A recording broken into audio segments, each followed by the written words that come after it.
എമ്പുരാൻ വിവാദത്തിൽ പ്രതികരണവുമായി അഖിൽ മാരാർ.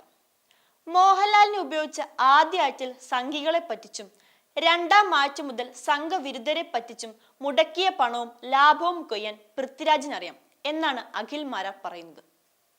ഫേസ്ബുക്ക് പോസ്റ്റിലൂടെയാണ് അഖിൽ മാരാറുടെ പ്രതികരണം. അഖിൽ മാരാറിന്റെ വാക്കുകളാണിത്. സിനിമ ഇറങ്ങും മുൻപ് വലിയ ഹൈപ്പ് സൃഷ്ടിച്ചത് കൊണ്ട് ഉണ്ടായ ടിക്കറ്റ് ബുക്കിങ്ങിൽ എന്തായാലും കേരളത്തിലെ എല്ലാ ലാലേട്ടൻ ഫാൻസും ടിക്കറ്റ് എടുത്ത ലാലേട്ടൻ ഫാൻസിൽ വലിയൊരു വിഭാഗം സംഘ അനുകൂലികൾ ഉണ്ടെന്നതും സത്യം. മമ്മൂക്ക ഫാൻസ് സത്യത്തിൽ അവരും ലാലേട്ടന്റെ സിനിമ നല്ലതാണെങ്കിൽ ആസ്വദിക്കും. എന്നാൽ ഈ സിനിമ വിജയിച്ചാൽ കേരളത്തിൽ ആദ്യം കുരുപൊട്ടുന്നത് മീഡിയ മുക്കാലിനും സുഡാപ്പികൾക്കുമായിരിക്കും. കഴിഞ്ഞ കുറച്ച് നാളുകളായി മോഹൻലാൽ എന്ന നടനെ തകർക്കാൻ നോക്കിയിരിക്കുന്ന ഈ രണ്ട് കൂട്ടർക്കും എമ്പുരാന്റെ വിജയം ഒരിക്കലും ഉൾക്കൊള്ളാൻ കഴിയില്ല. അതുകൊണ്ട് തന്നെ ഇതിന്റെ പ്രീ ബുക്കിങ്ങിൽ അവർ വളരെ അസ്വസ്ഥരാണ്. അവിടെയാണ് പൃഥ്വിരാജിന്റെ ബുദ്ധി. ടിക്കറ്റ് എടുത്ത സംഘികൾ എല്ലാം എന്തായാലും പടം കാണും. സിനിമയിൽ ഗുജറാത്ത് കലാപം കാണിക്കുന്നു, അതുകൊണ്ട് സംഘികൾ ഈ സിനിമയെ എതിർക്കുന്നു എന്ന മാർക്കറ്റിംഗ് തന്ത്രം ഇന്നലെ മുതൽ സൃഷ്ടിക്കുന്നു. സംഘികൾ സിനിമയ്ക്ക് എതിരാകുന്നു.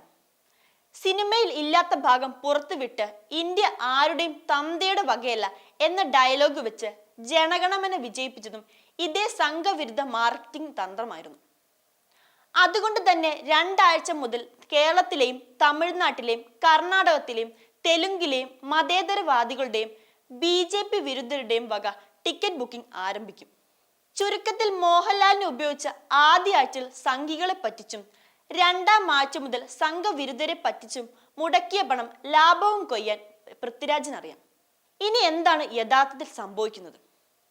ഈ സിനിമ സംഘവിരുദ്ധ രാഷ്ട്രീയമാണോ മുന്നോട്ട് വെക്കുന്നത്, അതോ BJPക്ക് കൂടുതൽ വോട്ടുകൾ എത്തിക്കാനുള്ള രാഷ്ട്രീയമാണോ? നരഭോജി നരാധമൻ വിളികൾക്ക് ശേഷം തുടർച്ചയായി 3 തവണ മുഖ്യമന്ത്രി, 3 തവണ പ്രധാനമന്ത്രിയായ മോദിക്കും BJPക്കും എപ്പോഴൊക്കെ കലാപം ജനങ്ങളെ ഓർമ്മിപ്പിച്ചോ അപ്പോഴൊക്കെ നേട്ടം മാത്രം. അവരുടെ ജയത്തിന് ഏറ്റവും കാരണമായത് ഈ വർഗീയവാദികൾ എന്ന എതിരാളികളുടെ വിളികളാണ്. അതായത് ഗുജറാത്ത് കലാപം ആരംഭിച്ചത് അയോധ്യ സന്ദർശനത്തിന് ശേഷം മടങ്ങിയ കർസേവകരെ ട്രെയിനിൽ തീ വെച്ച് കൊന്ന ശേഷം ആണെന്ന് ഇന്ത്യയിലെ എല്ലാവർക്കും അറിയാം. ഇന്ദിരാഗാന്ധി വധത്തിനു ശേഷം സിഖുകാരെ കൂട്ടക്കൊല ചെയ്തത് എല്ലാവർക്കും അറിയാം. എന്നാൽ ഇന്ദിരാഗാന്ധി വധം കാണിക്കാതെ സിഖുകാരെ കൊന്നൊടുക്കുന്ന കോൺഗ്രസുകാർ എന്നൊരു സിനിമയിൽ കാണിച്ചാൽ ഇന്ത്യയിലെ ജനങ്ങൾ പറയും അത് മര്യാദയല്ലോ, ഇവർ കള്ളം പറഞ്ഞതാണല്ലോ എന്ന്. സ്വാഭാവികമായും കോൺഗ്രസിന്റെ തെറ്റുകൾ ആൾക്കാർ ന്യായീകരിക്കും. അവിടെയാണ് എമ്പുരാനിൽ കാണിക്കുന്ന ഗുജറാത്ത് കലാപവും കാണുന്ന പ്രേക്ഷകർക്ക് തോന്നുക.